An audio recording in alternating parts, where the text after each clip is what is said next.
Вітаю, у студыі Зміцер Лукашук. Мы працягваем абмяркоўваць падзею Беларусі і за яе межамі, і гэтае абмеркаванне мы працягнем з нашим гостем, прадстаўніком Белпола Владимиром Жыгарам. Прывітанне, спадар Владимир. Добрый день. Ну что, як вы падчас нашай папярэдняй сустрэчы і анансавалі, выдалі на гара Белпол чарговае сваё, ну такое шокуючее расследование, як любят писать СММщики, шок. Давайте по порядку. Расследование мае такую гучную назву, самый великий крадеж, потом там уже там ускосно ідзе Лукашенки. Але давайте, откуда инфа? Инфа, как обычно, с Беларуси. Мы долго ее собирали, это достаточно... Мы не думали, что будет вообще такое вот расследование. Мы не думали, что мы сможем сложить все пазлы и получить полностью вот такую картину целостную, то есть от начала до конца. И когда мы увидели, мы, скажем так, для себя сразу же решили, что это будет именно такое вот название, что это самая большая кража Лукашенко. Потому что здесь, если брать в совокупности всю эту схему людей, которые замешаны в этой схеме, все события, которые происходили, там сумма примерно 1 миллиард. 1 миллиард долларов, которые недополучила Беларусь, государственный бюджет из-за вот этих схем, которые фактически осели в кармане Лукашенко. Давайте зараз мы больше так подробязней по вашему расследованию и по тым, у чым же и что украли, але першае, як заўсёды, удакладненне. Інфармацыя прыходзіць з Беларусі. І гэта уже не першы раз, калі такая штуршок для сур'ёзнага расследавання дае інфармацыя з Беларусі. І мяне уже пыталіся, і здаецца, я у вас таксама уже минулый раз пытаўся, ці не баіцеся вы, што вами карыстаюцца, што праз вас сліваюць інфармацыю, ці так бы мовіць, вами карыстаюцца нейкія там людзі, у якіх ёсць свае інтарэсы? Нет, мы эту информацию проверяем, скажем так, с нескольких сторон. Так ніхто ж не кажа, што яна падман. А просто... Нет, эти люди, скажем так, верифицированы, эти люди проверены, и особенным толчком... Люди реальные, но у их есть свои интересы, и как бы яны, пераследуючи свои интересы, сливают информацию, то есть користаются вашими руками, загребают жару, мол. Здесь сложно конкретно, если брать вот этих людей, у них не прослеживается какая-то корысть ихняя, то есть она не прослеживается, и люди там достаточно... как бы так сказать, они все прекрасно понимают, они готовы делать все, что они могут в тех условиях, которые они находятся. И это вот особенно был такой толчок, это был, да, Гардсервис, когда особенно многих в системе вот это потрясло, о том, что тут у БФСО «Динамо» отжимают землю, Гардсервис строит многоэтажки только для того, чтобы набивать свои карманы. И все вот эта информация идет, мы ее... Да, какая-то информация, например, нами была исключена из финальной версии, но мы сложили вот эту картину, и мы увидели, да, и после самой большой взятки Лукашенко в виде Восток резиденции, мы получили самую большую кражу и, так сказать, продолжаем нервировать деда, несмотря ни на что. Ну что ж, моя позиция такая: нават калі уявіць сабе, что там хтосьці пераследуе таким чынам свае інтарэсы, у дадзеным выпадку тых людзей і нашы інтарэсы супадаюць, а пакуль яны супадаюць, то все выдатна. Давайте больш падрабязна. У чым все ж таки гэтым разам сутнасць? То есть я так разумею, что у Беларусі, як, в прынцыпе, у розных іншых дзяржаваў, ёсць пэўная маёмасць, такая дзяржаўная маёмасць у іншых краінах. Гэта не толькі тэрыторыі, там, будынкі, скажем так, пасольства і консульства, але і нейкія іншыя яшчэ кавалкі зямлі. Да, именно все так. Получается, в Беларуси была земля в Сочи, вот Сочи, Красная Поляна, и секретным указом Лукашенко... Давайте я удакладню. Гэта сапраўды уласнасць Рэспублікі Беларусь. Да. То есть не там хозяйственного управления при адміністрацыі так званого президента, ні там яшчэ якое-небудзь там, я не ведаю, там нейкага там міністэрства там турызма. Нет, это по праву собственности, это была земля, она принадлежала Республике Беларусь, потому что вот за вот этот вот участок земли Беларусь заплатила своим участком земли, ну, то есть в интересах России. Обмен, да. Да. И получается, что этот участок земли по секретному указу Лукашенко был передан, был продан по достаточно бросовой цене российской компании. Следующим указом Лукашенко эта бросовая цена еще была поделена на 2. И вот эта российская компания, которая завладела этой достаточно такой серьезным количеством земли и в очень дорогом месте, через буквально там некоторое время изменила учредителей. Учредителями стала белорусская компания, которая прямо связана через еще одну белорусскую компанию, то есть Vector Capital Group. Она стала связана с Шейманом и таким такой урезанной версией управ делами Лукашенко. Просто настоящая управ делами Лукашенко попала под санкции, и поэтому было необходимо сделать вот такую вот мини-версию управ делами для того, чтобы дальше продолжать управлять активами.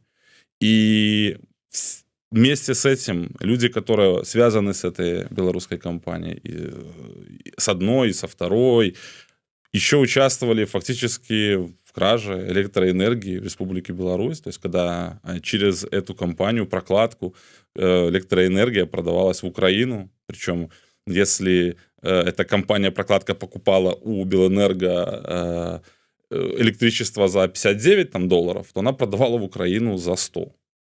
И денежки, естественно, падали на счета в Объединенных Арабских Эмиратах.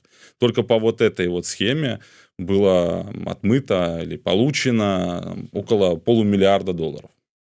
Давайте вернемся до самой все ж таки самого пачатку. Як вам, ну вот як вы разбираліся, то есть вот ёсць дзяржаўная маёмасць, кавалак зямлі у Российской Федерации, у такой яснай паляне этой так званай, дзе ўсё вельмі дорага каштуе. На якой падставе? Ну ёсць нейкі там указ Лукашэнкі, ну ён же ж павінен абгрунтаваць, з какого пераляку яны раптам взяли і дзяржаўную уласнасць некаму прадаюць. Тым больш фармальна на першым этапе расійскай нейкай там прыватнай кампаніі. З якого пераляку? Там было написано то есть для целевого использования, для застройки. И тут самый важный вопрос, почему? Потому что они могут. Просто потому что они могут. Потому что не существует настоящих в Беларуси правоохранительных органов, которые бы контролировали бы вот такие вот сделки и, если что, скажем, притянули к ответственности людей, которые совершили такое вот преступление. Нет, Беларусь наша болеет. И очень сильно.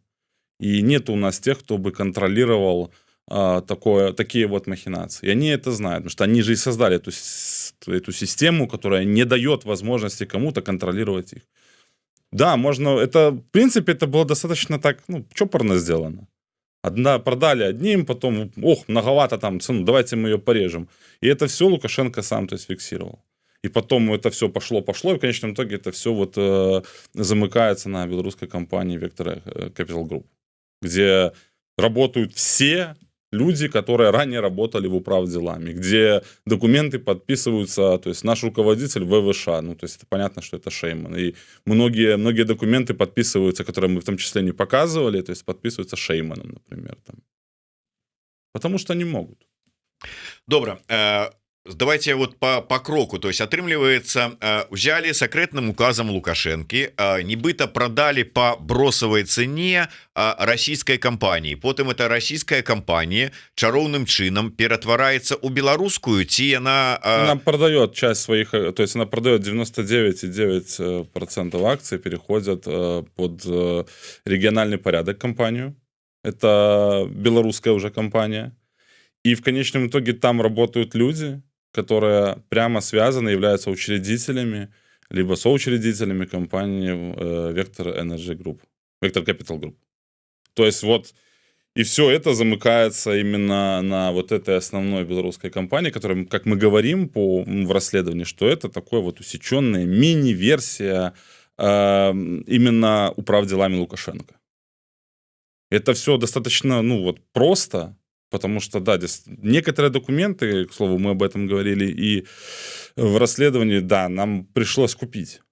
Ну, всего есть своя цена, естественно, цену я говорить не буду, но да, но нам нужно было, потому что были такие пробелы, которые, ну, вот, до них добраться было невозможно. Их у кого-то уточнить было невозможно. Но мы знали, что если если мы находим их, то вся картина будет видна целиком, и тут уже все, 100%, без каких-либо вопросов. Мы нашли эти документы, мы нашли с кем договориться, и эти документы у нас появились. И в конечном итоге, вот еще потом Белсат, там он доделал определенные моменты, и ну, вот мы знаем, что там уже строится резиденция, новая резиденция Лукашенко.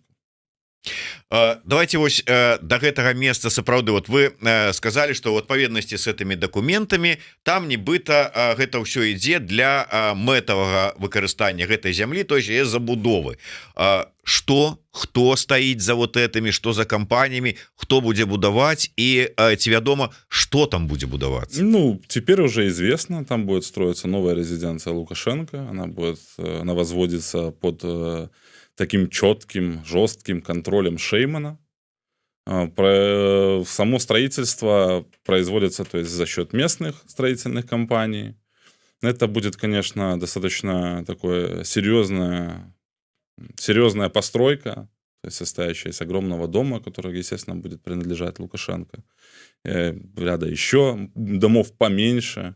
Внутри тоже отделка, как планируется, будет очень дорого-богато. Ну, то есть практически все то же самое. Вот только единственное, что мы не знаем, будет ли душ впечатлений. Тут, конечно же, пока вопросы.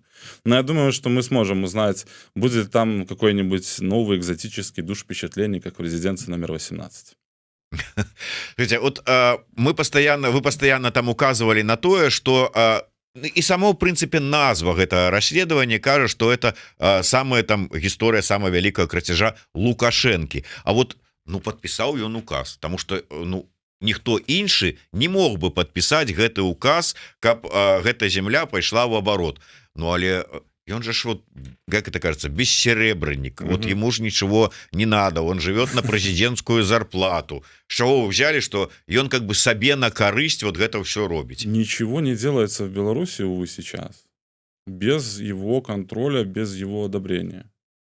И везде, вот если мы посмотрим, опять-таки, возвращаясь к тому же самому Востоку, резиденции, возвращаясь к другим различным схемам, которых, пока, естественно, мы о них не говорили, но мы о них знаем, там все это упирается именно в то, что конечным бенефициаром является Лукашенко в той или иной мере. Потому что управ делами это только маленькая часть, это только там одна структура, которая управляет там бизнесами, там одними бизнесами. Да, то есть даже вот недавно мы делали с Белсат такой достаточно интересный материал про то, как Синезис подсанкционно сделал онлайн-казино. И в конечном итоге это получается, этим онлайн-казино владеет, то есть там наполовину, то есть управ делами Лукашенко. То есть вот управ делами контролирует одну часть. Есть еще несколько структур, которые контролируют другие бизнесы. И все эти бизнесы, естественно, приносят огромные дивиденды в конечном итоге для одного фактически держателя. Я вот таксама мы говорим і ёсць подозрение, безумоўна, что гэта не робіцца ўсё бескарысна Лукашэнкай і сям'ёй ягоны, але можа быть допустить. Знайшлі такі момант, зараз краіна у цяжкім эканамічным стане, а гэта вот магчымасці, хай сабе можа быть такими шэрымі схемами, але зарабляць грошы ў бюджет. Так а зачем тогда делать все вот эти схемы черные? То есть черные, серые схемы. Это можно было сделать официально, то есть провести тендер, продать эту землю, положить эти деньги условно в государственный бюджет. Можно было опять-таки, даже если что там сделать, например, это таким образом, что да, самим мы там все это застроить и самим это продавать. Естественно, это было бы выгоднее. И опять-таки все деньги направлять в государственный бюджет. Но мы же все прекрасно понимаем, что в Беларуси так не работает. Увы, так не работает, и так не работает уже очень-очень много лет, уже там несколько десятилетий. Так это не работает. И все начинается с малого, и потом заканчивается вот фактически показанной, четко расписанной схемой, где вот просто государственный бюджет недополучил $1 миллиард. И в нормальной стране, потому что я не зря говорю, что Беларусь, естественно, это нездоровое сейчас государство. В нормальной стране демонстрация материалов про Восток. Опять-таки, это один вид схемы. Материалов про Сочи. Ну, что последовало бы? Естественно, задержание всех лиц причастных в этот же самый момент. И, ну, там, не знаю, отставка, импичмент президента. Но в Беларуси все делают вид, там, что все нормально. Хотя, опять-таки, он же, мы когда это был этот шабаш ВНС, так называемый, он же там обмолвился о том, что тут какие-то там миллионы долларов вложили в то, что ищут там, миллионы долларов вложили в то, чтобы вот создавать эти фильмы. Классно, конечно, но нет. Да, то есть, если вы на какое-то имущество мне там приписывают, мне, моим детям найдете, забирайте. Ну, вот, ну, пожалуйста. Вот мы нашли, что деньги, которые конкретно связаны с Лукашенко, уходят в Арабские Эмираты. Ну, трэба знайсці. Ну, па-першае, тут я так разумею, вы ж як чалавек, які разбіраецца, як это ўсё працуе, разумееце, што да прыкладу з тых же самых арабскіх эміратаў, ну, па-першае, дакажы, што гэта менавіта Лукашэнкі. Трэба ж вот ўсё ж таки доказы там, ну, конечно, выпіскі там з рахункаў, а по-другое, ну, не та краіна, з якою можна прыйсці і арыштаваць. Да, и договориться, да. Но опять, мы же не все показываем в нашем расследовании, потому что здесь было важно сделать это расследование, показать этот миллиард. Именно вот, и опять-таки хотел бы поблагодарить Белсат. Такая достаточно у нас классная, серьезная работа произошла, то есть такая кооперация, чтобы увидели это белорусы в Беларуси. То есть не только люди, которые конкретно смотрят там наш YouTube-канал, которые смотрят демократические СМИ, потому что, ну, опять-таки, в распространении наших материалов очень сильную такую важную роль играют демократические СМИ, которые подхватывают, которые развивают эту тему. Но было важно, чтобы люди просто какие-то там в деревнях, в небольших городах, у которых есть тарелки, чтобы они, смотря Белсат, увидели вот это, увидели эту правду. И они опять, может быть, заинтересовались еще что-то увидеть. Нам нужно всегда держать людей вот в таком состоянии, что, во-первых, ничего не закончилось все равно, мы все это знаем, мы все это показываем, что никто там не смирился и, не дай бог, никакую страницу не перевернул. И все равно система не монолитная, мы все равно можем получать оттуда огромное количество различных данных. Это важно, это нужно, потому что сейчас для белорусов, которые находятся в Беларуси, в тех условиях, в которых они находятся, вот это такой даже небольшой подъем настроения, что да, все-таки вот в тех условиях. Владимир, яшчэ один момант хацелася б закрануць, это людзі, якія завязаныя ў гэтыя схемы. У мяне вот такое адчуванне, праглядзеўшы ваши папярэднія расследаванні, что, як там казаў класік, узак круг этих людей. То есть вот такое адчуванне, что дзесьці вот перакрыжоўваюцца. Я нават не про Шеймана, які ўжо там конкретны там, як это у мафии называется, там який счетовод, там ці хто там канцелярі. Да, а усе астатнія таксама невялікая колькасць. То есть это как бы ствараецца ўражанне, что это конкретная шчыльная групоўка, которая вообще в принципе как бы один с одним звязаны, кожны мае зону адказнасці, і асабліва людям збоку, чтобы прийти и тоже ущипнуть там какую-то миллиончик другой, не особливо отрымается. Естественно, так это и не нужно тем, кто создает эту систему. Система должна быть построена так, чтобы никакая информация, не дай бог, не вышла наружу всего вот этого круга, знаю, таких с друг другом связанных людей. Поэтому вот когда позвонили туда, в Сочи, и спросили, а что тут строится, и они были удивлены очень сильно, как это так, что это за информация, а где вы такую информацию узнали, что тут строится, тут там для Лукашенко, все дела. Ой. Это вот, это, и каждый там отвечает за свой блог, каждый отвечает за что-то конкретно свое, и я думаю, там на каждого есть достаточно компромата, чтобы в случае чего, ну, убрать человека из системы без потерь для самой системы. Вы сказали про тое, что в принципе резиденция под Лукашенко будуецца чарговая, причем там у России. По-першае, ну, визит Шеймана. ён как бы ўжо вядома што ён быў, ён там кантраляваў пасля яго візіта па вашых паводле вашага расследавання нават нейкія змены у генплан будаўніцтва уносіліся. Але калі казаць пра рэзідэнцыю, наколькі ўсё ж таки адпавядае узровень падыходу, там скажем, вот як вот эта рэзідэнцыя Восток, про якую вы рассказывали, и зараз это будаўніцтва, можно провести параллели? Естественно, там, во-первых, там очень такой ярко выраженный момент, это система безопасности, она практически сейчас, ну, практически там на процентов 85-90 она совпадает с тем, что устанавливается в резиденции 18. Там, где вот душевпечатление и прочее. Вот, это раз. Плюс, опять-таки, Шейман бы не просто так не контролировал строительство какого-то рядового объекта там для кого-то. Но, опять-таки, внутри есть очень много такого вот белая тона. Лукашенко не любит ничего такого черного, поэтому белая тона и естественно, это внутреннее убранство самой резиденции, это выполнено очень дорого. С учетом того, что, скорее всего, это будут еще дополнительные траты, там будет очень серьезная сумма, которая, ну, я думаю, там не будет пинсдрева там, или керамина, там, естественно, там будет что-то... Итальянская ручная работа. Естественно, почему бы нет? Они же могут себе это позволить. Это же люди не могут себе ничего сейчас позволить. Они не знают, там, как им на ту зарплату и...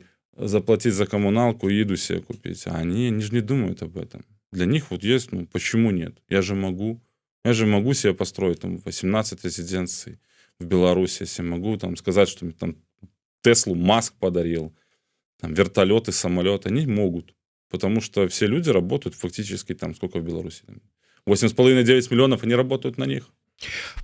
Уладзім, калі ўсё ж таки вот прыдзірацца да назвы вашага расследавання, гісторыя самага вялікага крадзежа, ну паслухайце, калі б это ўсё ж таки была сапраўды расійская фірма, нейкая расійская алігарха там ці яшчэ каго-небудзь, якому там вот па дзешоўке прадалі, нейкую там сабе паклалі ў кішэню нешта там, нейкія грошы, это было б адно. А так атрымліваецца, яны самі сабе нібыта прадалі, самі зараз вот гэта будуюць для сябе. Гэта ж усё і застанецца, ну, нібыта умоўна там беларускім. Ну, там ты делаешь, это не останется белорусским. То есть это, во-первых, это продается, вот как раз-таки Беларусь здесь является, Беларусь как государство, да, оно является продавцом. Оно продает по минимальной, там даже там сверх минимальной, в 20 раз цена ниже, чем цена настоящая. Оно продается уже в частные руки, где уже частники, все, и Беларусь больше никогда, условно, до свержения режима Лукашенко не сможет как-то изменить эту сделку. Все, вот это так. И владелец новый может делать все, что угодно. И да, и здесь, в общем-то, кража должностными лицами абсолютно задокументирована прям вот пошагово. И это тоже важно. Они должны понимать, что все их махинации, которые... Да, мы не можем сейчас, наверное, посмотреть на многие вещи там лет на 15 назад, потому что, во-первых, таких данных, скорее всего, уже и нет. Да и неизвестно, где их, и даже если бы они были, то находить. Но сейчас, все то, что происходит сейчас, они должны знать, что мы знаем. Что невозможно сейчас, вверх высоких технологий, когда такое происходит в самой Беларуси, за ее пределами вокруг Беларуси. Нельзя вот так вот просто делать вот то, что они делают. А они все равно живут в какой-то парадигме 90-х годов, что да, можно по беспределу просто отжимать землю, и тебе никто ничего не сделает. Ну, пока ничего, но во всяком случае это задокументировано. И я уверен, придет то время, когда мы сможем... Вот я до гэта і хацеў. А сапраўды сможем? Вот скажите мне, як чалавек, як юрыст, які ведае, вот як працуе гэта вся сістэма. Мы зможем сказаць, пасля таго, як будзе новая Беларусь, умоўна кажучы, што гэта быў крадеж, и мы повинны это вернуть. И у нас этому есть доказательства. Прям пошаговое доказательство того, что это была вот кража, которая совершена должностными лицами. И мы сможем это доказать, мы сможем это обосновать. Понятное дело, что, скорее всего, сейчас там, или вчера все доказательства начали, естественно, уничтожать, но у нас все это есть, и все это сохранится, и рано или поздно мы придем к тому, что это все вернется назад скажем, под руководством именно Республики Беларусь, и сделка будет признана недействительной. А людзі якія датычныя да гэтай схемы, там скажем звычайныя выканаўцы, не бяром там Шэймана, які уже запэцканы даўным-даўно ў дзесяцігоддзі побач з Лукашэнкам, не бярэм самого Лукашенко, які вось гэтыя указы по продажу у адпаведнасці з вашим расследаваннем незаконна выдаваў, а все астатнія, ну звычайныя супрацоўнікі. Ну, опять-таки, будет независимый суд, который будет уже в рамках этого суда выяснять вот причастность этих лиц. Знали, не знали, понимали, не понимали. На мой взгляд, обычных людей, простых там нету. Да, есть, конечно, какие-то там рядовые, может быть, люди в каких-то там строительных компаниях. Ну да, наверное, с них и спроса нет. Но в этой схеме там же компании это не Google или там Microsoft, что там тысячи там, или десятки тысяч работников. Там 3, 5, 4. И я очень далек от мысли, что эти люди не понимают, что они делают и как это все происходит. Я думаю, это не понимают. Просто что, возможно, для некоторых наказание будет такое не самое большое, потому что они, скажем, подписи не ставили. Угу. Ну, как бывает, в той же самой милиции, там, если нету подписи, то есть начальника, то есть поставил его заместитель, ну, так это вопросы заместителя, а никак не начальник.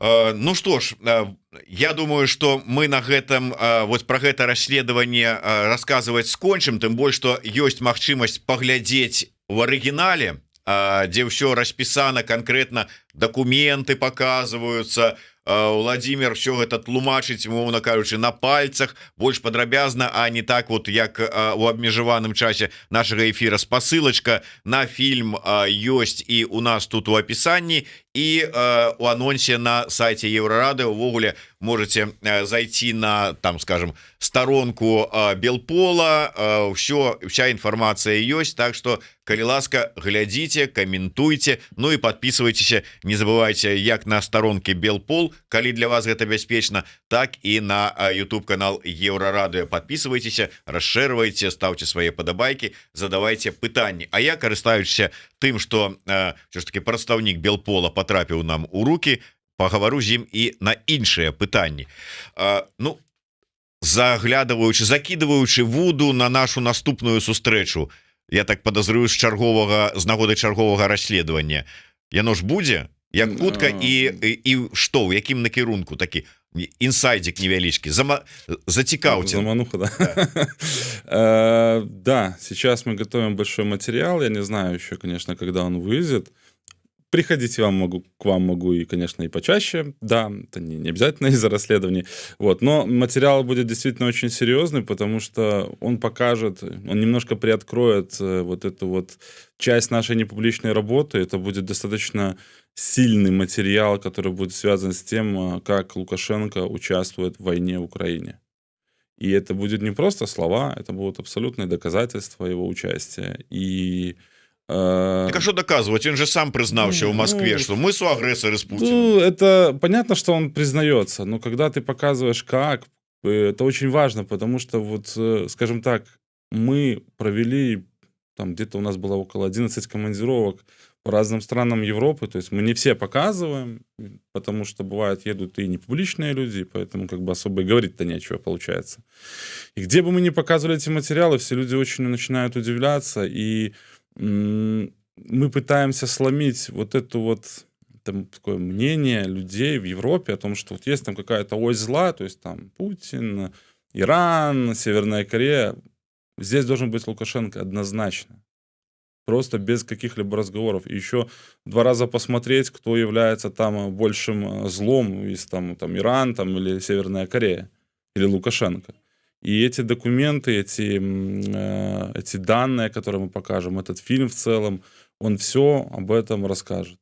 И здесь очень важно, как дальше будут действовать, опять-таки, наши политические структуры, как они это подхватят и как это все будет в дальнейшем реализовываться, потому что вся доказательная база, пожалуйста, и будет иметься. И это очень важно, потому что там еще есть один момент, о котором я бы пока, наверное, не стал бы говорить, потому что это тоже будет очень важно, как мировое сообщество отреагирует на эту информацию, как она будет смотреть там на некоторые страны.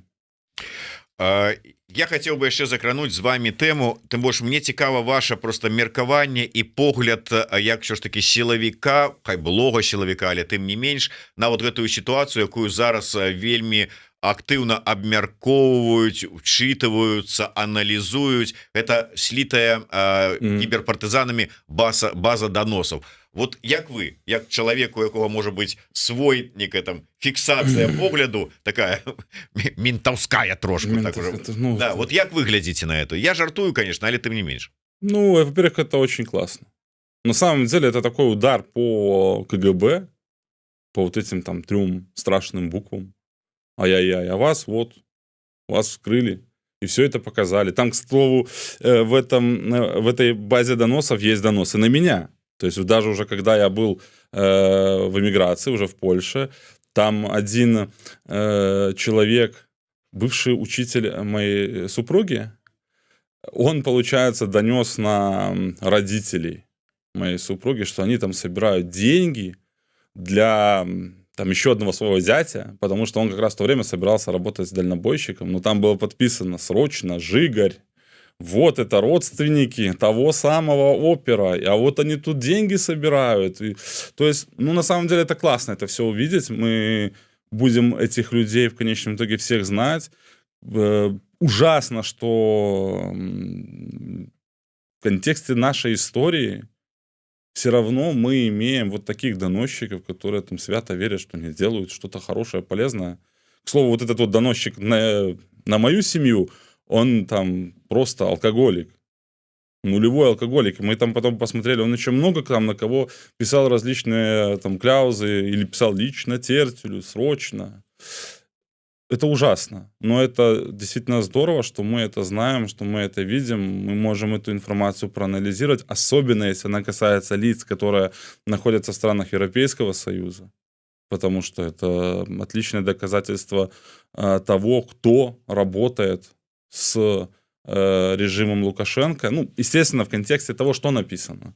Если там кто-то написал, там, отправил там, в путешествие такое себе, да, то это, конечно, не донос. А если там человек действительно, я согласен, там работать там, на конфиденциальной основе и все прочее, это тоже очень важно. Поэтому это хороший такой, хороший удар по КГБ, по его имиджу. И на самом деле, если бы это произошло там условно до 2020 года, то, скорее всего, председатель КГБ в этот же день лишился бы своей должности.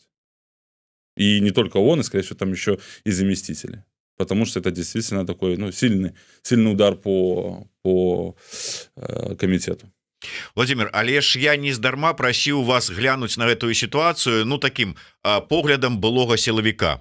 То есть силовые структуры, міліцыя, умоўна кажучы, паліцыя, там спецслужбы, ну яны ж зацікаўленыя у тым, каб грамадзяне з імі супрацоўнічалі, каб паведамлялі ім інфармацыю пра нейкія там злачынствы, там падазроных людзей, там ці яшчэ што-небудзь. Вот чытаючы гэтую базу, вы вот все-таки з пункту гледжання сілавіка, як вы стан беларускага грамадства бы описали?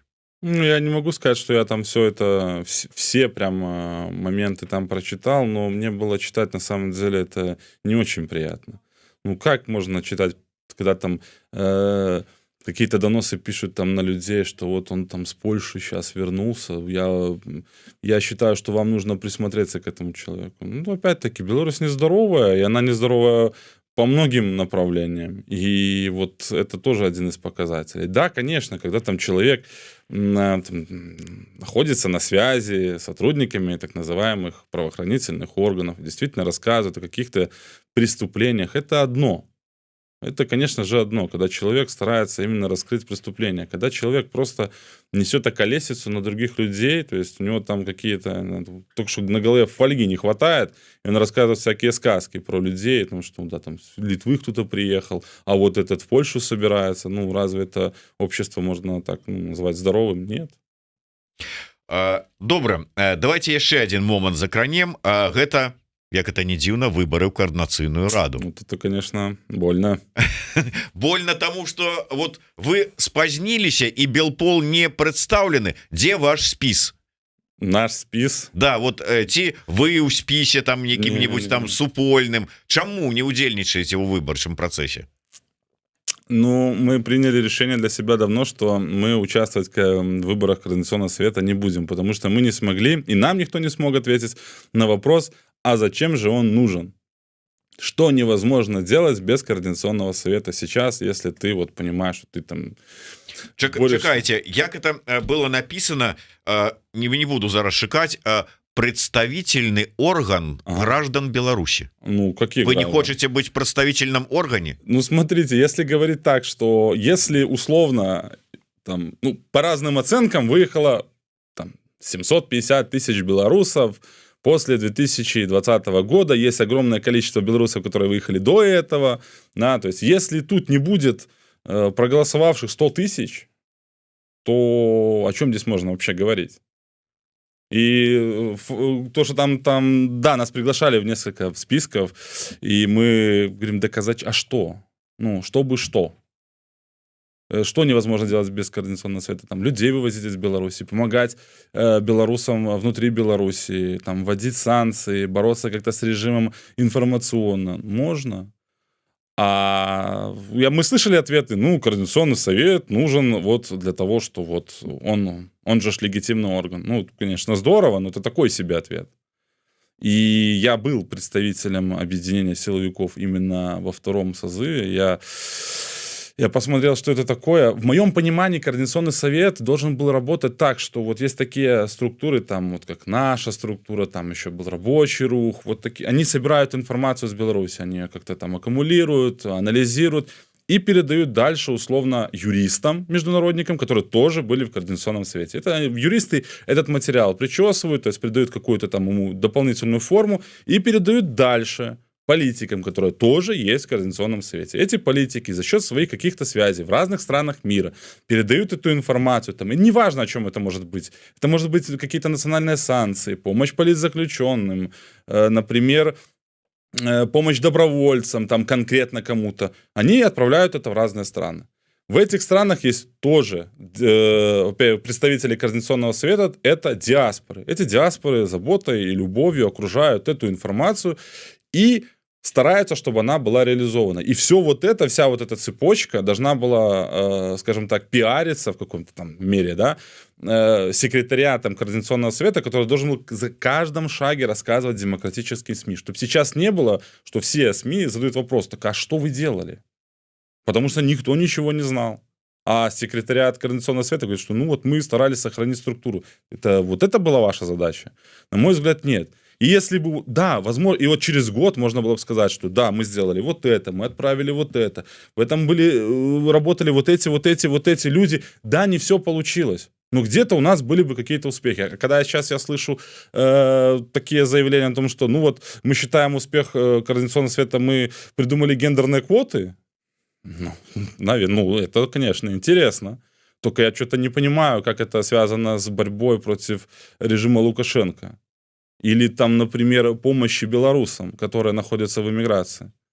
Или говорить о том, что вот нам нужен Координационный совет, чтобы мы учились парламентаризму. Ну, опять, здорово. Это как, знаете, играть в футбольный менеджер на компьютере. Сегодня ты там тренер Челси, завтра тренер Милана, Баварии. Ну, это, да, это достаточно интересно. Но только толку от этого нет никакого. И вот нам никто не смог объяснить. Так вот зачем же нужен Координационный совет? И, например, даже я общался с белорусами, которые не имеют там никакого политического там, отношения к политике. То есть белорусы давно выехавшие, но когда был 2020 год, они, естественно, активизировались, они тут много помогали кому, но потом они отошли немножко от дел. Когда ты с ними говоришь о Координационном совете, они говорят, так это там вот в 2020 году было. Я говорю, да нет, вот, выборы вот сейчас будут. Они, какие выборы? Кто? О чем? Ну, то есть люди этого не понимают, люди этого не знают. И это тоже большой показатель. И поэтому вот, ну, я для себя не решил, пойду ли я голосовать. Я пока ехал вот к вам, я смотрел тут некоторые программы, там, ну, мне нравится, естественно, там некоторые пункты о том, что давайте мы там снимем санкции, там введем персональные санкции, очень страшные для участковых инспекторов милиции, которые выписывают протоколы. Это очень страшно для них, ведь они не смогут открыть счет там в швейцарском банке или там побывать, например, на озере Кома. Он же, конечно же, может это со своей зарплаты. Ну, вот санкции эти не очень-то помогут.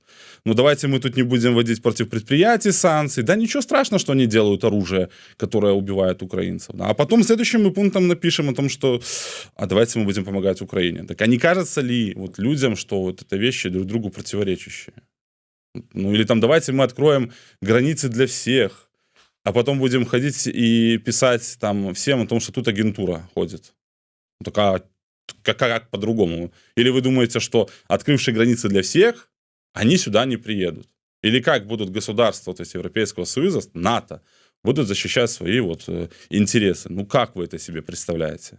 Ну, говорить, конечно, можно много. Там кто-то, как господин Прокопьев, говорит, что ну, это, как это говорильня, это замечательно. Ну, если кто-то считает, что за 4 года мы не наговорились там по многим вопросам, или не ответили друг другу на какие-то вопросы, ну, то окей, да, можно еще одну структуру такую сделать, а потом назвать ее протопарламентом, за которую там проголосуют условно там 10, 15, 20 тысяч, и будем называть, что это все представители всего народа. Так вот нет, вот лично для меня, если там не будет 100 тысяч, то Координационный совет будет представителем вот именно только того числа людей, которые за него проголосовали.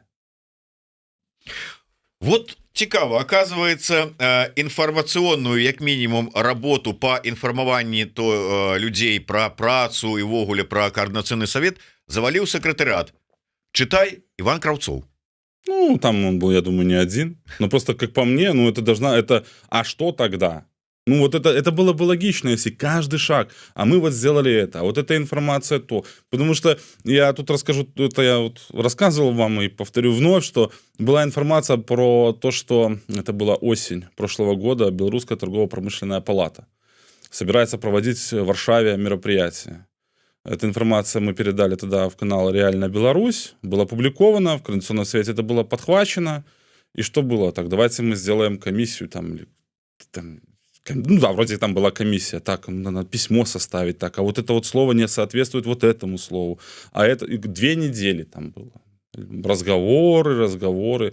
Мы посмотрели на это, ну что, никакого результата не будет. Сами написали письмо, это отправили. Да, конечно, поздно, но там немножко это сыграло свою роль, но поздно. Либо та же информация, которую мы предоставляли в парламент Великобритании о том, как белорусское предприятие «Пелинг» обходит санкции через китайскую компанию Shenzhen 5G при покупке абсолютных оптических энкодеров, которые используются для производства вооружения.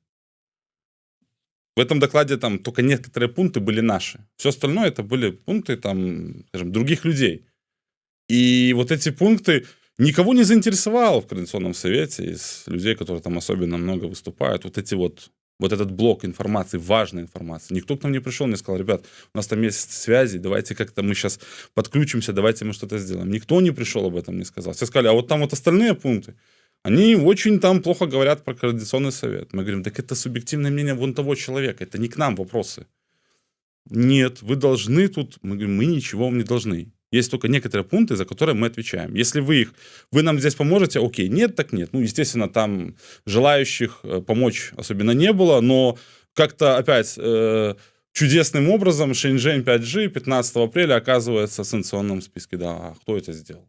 А как так? Ну, вот как-то так это происходит. Сам не зробіш, ніхто нічого за тебе нічого нормально абсолютно не верно. Ну і завершаючы, кароткі каментар з нагоды сітуацыі з дронамі Церцеля і лістом Сахашчыка будзе? Нет. Ну, я тут не знаю, как комментировать, чтобы так не обидеть никого. Ну, на самом деле... А что мы тут будем глядеть? Ну, как бы все равно, мало ли... Як расследование робить, так вы вот не боитесь. Так это ж против Лукашенко режима. Ну, на самом деле, это такая ситуация, которая вызывает только одно чувство. Людям нужно очень хорошо понимать, что они пишут, и что они, и кому они это рассылают. Потому что документ, который подписывается совершенно секретно, это не значит, что он становится вот после вот этой надписи совершенно секретным и рассылать его всем и надеяться на то, что это нигде не всплывет, ну, это такое себе, это непрофессионально. Это очень коротко и очень так вот спокойно. А мог бы. А мог бы. И ножичком, как говорится. Ну, может быть попозже. Мы еще к этому вернемся. Мы вообще ко многому еще вернемся, особенно после нашего вот этого нового большого расследования важного, потому что после него у меня люди, которые будут там придерживаться определенной риторики, но это будут люди, которые, например, для меня будут, мягко говоря, не очень понятными людьми, которые, скорее всего, не работают на Беларусь и на победу Украины. Дзякуй вялікі. Ну што ж, будем чакаць наступнага расследавання Белпола. Ну а ўвогуле, як вы заўважылі, з Уладзімірам Жыгерам гаварыць вельмі цікава па ўсіх тэмах, так што я думаю, што можа быць мы будзем нават і часцей сустракацца, калі ў яго будзе, як это кажуць, час і натхнення. Як пригласіце. Як подкінеце тэму для абмеркавання, ці мы побачым, што варта з вами абмеркаваць, так адразу, тым больш, што заўсёды рады гасцям. Дзякуй вялікі. Прадстаўнік Белпол Уладзімір Жыгар. Яшчэ раз звяртаюся да ўсіх, хто гэтага не паспеў зрабіць, паглядзіце іх чарговае расследаванне, гісторыя самага вялікага крадзяжу, такая назва, а потым літарамі троху меншымі, але не менш важнымі, Лукашэнкі. Так што, калі ласка, глядзіце і подписывайтеся на соцсеткі Белпола і Еўрарадыё. До сустрэчы, жыве Беларусь. Жывешна.